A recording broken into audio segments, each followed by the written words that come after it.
Hey, hey, hey, this your boy T Money right here in Weathersfield, Connecticut, Old Weathersfield, Connecticut. And we are here right in front of what we call Neil Walsh's Goldsmith Fine Jewelry Custom Design Studio. So we're gonna go check it out here and see what we can find out about this wonderful place. As I said, Old Weathersfield. It's a historic place. Let's go in and see what's going on here.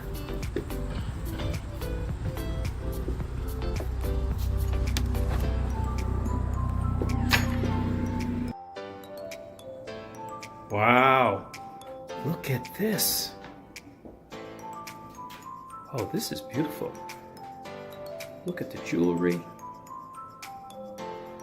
We have a historical sense of what this house is all about. And let's see who's in the back here. Hello. Hi, how are you? How you doing? My name's Terry Goldson. Neil Walsh, nice to meet you. Hi, how are you? I'm just in the area checking out the historical sites here in Good. Old Weathersfield. That's right. And I love jewelry. So I wanted to come in here, Yeah. check out what you have, Okay. and maybe you could tell me a little bit of what you have here. Sure, I'm a custom jeweler. I've been making jewelry since I was 20 years old. I've been in business in Weathersfield for over 35 years. Keep kind of a low profile. It's a beautiful little town. We have a shopping district with about 15 small businesses, and we get together and we organize and we market ourselves, and we are all within the historic district, easy walk around, oldest town in Connecticut.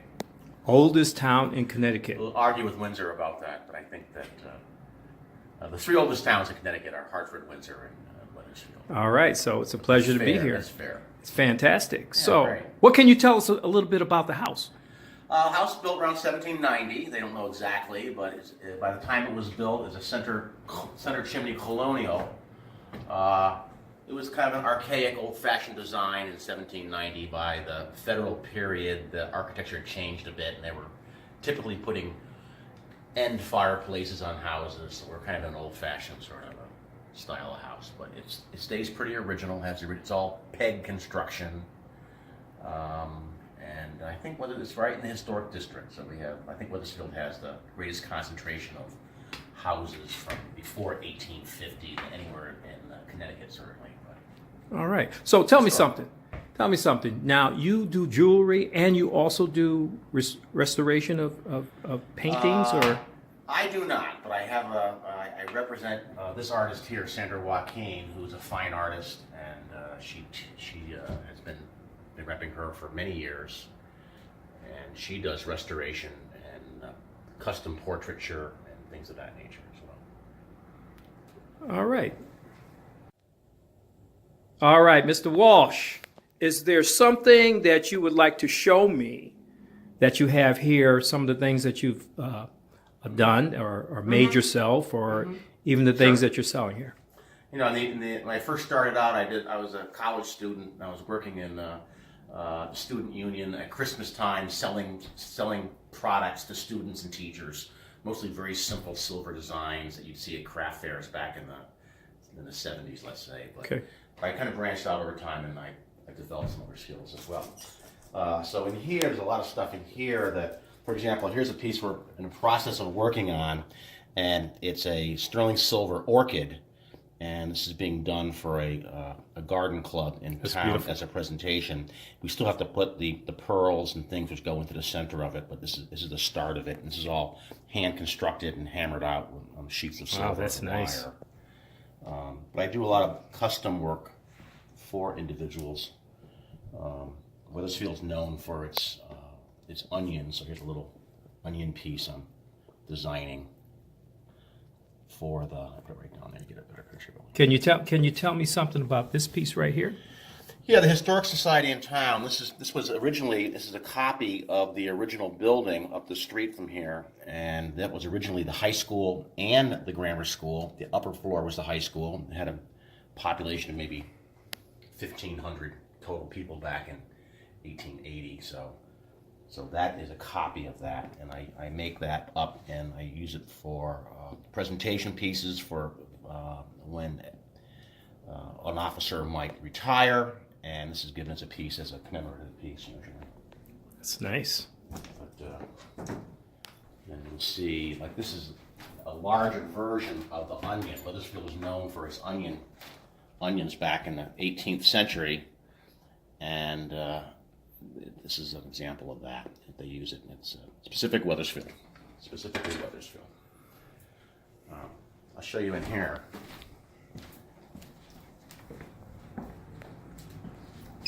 This is the main room of the house. It would have been the kitchen back when it was a residence, and all the cooking would be done right there in that fireplace with the bake oven on the left side there. That's the bake oven, the door on it. And they would have cooked all their meals here and done all their household chores and cleaning and things of that nature. I love the. Well, I always love the older houses. I love the architecture. I love the, of course, the wood floors and but it's beautiful. The low ceilings. And the low ceiling. You can make the ceiling without a ladder in this house, I'm saying.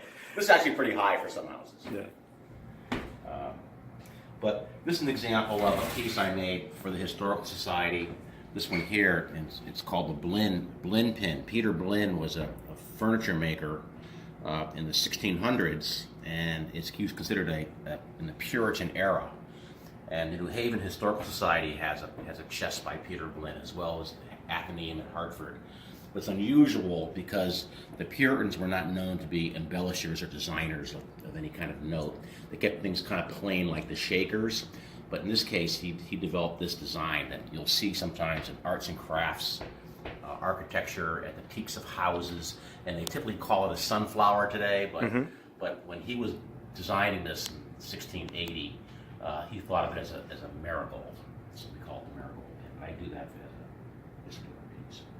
Another piece I make custom, or pieces like this. These are earrings that are pearls from Louisiana and agate bottoms done in gold. Wow, that's beautiful. Contemporary design, post-back gold earrings. Okay, what we do. I'll tell you.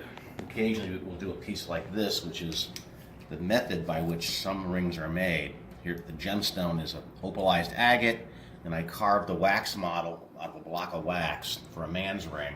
And then when this is in the lost wax process is converted to gold, then when it's done, this stone will fit back into the opening that I designed for it, and we'll hammer that edge down and trap that stone permanently in there. Hopefully. Wow. Permanently. All right. That's a typical technique. Lost wax design is pretty typical. What I like to do. All right. Are you ready to show me the room where all the magic happens? We'll go to the back room. All right. Go to the workshop. Here we go. Here we go. Well, here we go. We're going to go in the back room and see where all the magic happens here in Mr. Walsh's jewelry store. Look at this place. Woo! All right. I love it. Oh, we got and of course, you have to have a safe. You have to have the safe. These are all my jobs on the top shelf. All your jobs on the top shelf. Some done, some undone. Inventory, loose gemstones, things of that nature. That's my security system, really. All right. So what else can you tell me? So a jewelry shop is, what we do isn't much different than what was been done for hundreds and hundreds of years. We do have some modern equipment. We have power tools and things of that nature.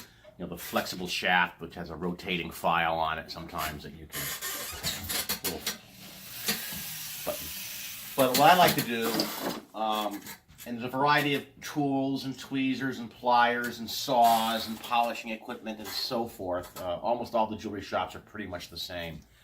So what I like to do is, in this case, you're looking at a wax model right here. This is the wax model that I'm working on. And we've taken a block of wax, something like this, and from that I've sliced it with a saw, and I've, with dividers and other measuring instruments, determined where the stones of certain size will fit within the ring. And then with small drills, you start to lay out the design on top of the ring. In this case, I've already positioned the two diamonds where they're going to go. In this case, the customer had a pair of diamond earrings, and she had these rubies that she wanted to be alternating on the top of that ring. So these rubies are going to sit in the ring when it's cast. Ultimately, we're going to cast this ring in 18 karat yellow gold. I'm not going to put them all in there because I'm still adjusting the fit for the stones in here, right? That's interesting. But once the ring has been basically blanked out to where I want it to be dimensionally, then I refine it by these little engraving tools, which are ancient in their design. I mean, these were for engraving brass plates or anything. But I use them in wax, because wax is quite easy to carve, while metal is a little harder to carve, certainly. So you can see, if you see that or not, but you're able to lift up and shave away layers of wax and establish edges and borders and really refine some of the work in here. So ultimately, when I get done, I get it the way I like it to. I'm gonna, through lost wax, I'm gonna take this wax in a liquid plaster situation, and when the plaster hardens around it, I can melt out the model, then inject gold into the space it makes, the negative space, and when I break apart the plaster, out comes the ring that I've done in wax, but now it's in metal. And now I have to go through the process again of refining all the metal surfaces that ultimately set the stones in place that I've designed the ring for. Wow. So I'm designing the ring around the gemstones. Sometimes you might design a ring and then find the stone to fit. So it's putting the cart before the horse in some respects, I suppose, as well. All right. But a typical ring like this might take 6 or 8 hours of wax design. Then we have to cast it, and then finish might be another 3 or 4 hours. It's so relatively simple design. From start to finish, how long would it take you to do a? Well, this ring might take fully 8 or 10 hours of labor to produce this billable time. You know, but of course you spend more time on the phone and talking to retail customers too sometimes. And it's a balancing act. That's what you have to do. You figure it out. Okay. You know? Really nice. So this is all right. This drawer here will collect all your filings, end in the drawer, and I can sweep them up and I can put them in a bag. And, at some point in time, I'll melt this all down and pull the gold out of it. Oh. And there's quite a bit of gold in here, actually. You know. Wow. You try to maintain all the filings because it's, gold is $1,200 an ounce these days. Wow. Okay. Cost, you got to know that. That's part of your trade. You better know, right? When I think I started, gold was $160 an ounce. Now it's $1,200. Wow. It's changed a lot. I thought $160 was expensive. Wish I bought more. Invested in it, right? Truly invested in it. Yeah. All right. That's great. Thank you. Thank you so much for showing me where all the magic happens right here in Mr. Walsh's what's the name of your Neil Walsh Goldsmiths. Yale? Neil Walsh. Neil Walsh Goldsmith. I use my name as my business. That way people can get a hold of me and find me easily. All right. Do you have a website? I do. And just go to Google Neil Walsh, NEI 2 L's, WALSH, and you'll come right to it. All right. That's fantastic. Hey, Mr. Walsh, I want to thank you for giving me this opportunity to check out your shop, your jewelry shop. I love jewelry. But not only that, you gave us a history. You gave us a history lesson. I'm known as a person who can talk quite a bit. So well, I've been keeping it low. Well, really enjoyed it. And once again, this is T-Money with food, fun, and Fiesta. I hope you enjoyed this. And once again, Mr. Walsh, thank you very much. It was a pleasure. Okay. And hey, subscribe. Check me out on YouTube. Or check me out anywhere. Now that we've met, you're going to have to come down and buy something. I definitely am going to have to buy something. Thank you very much. See you next time.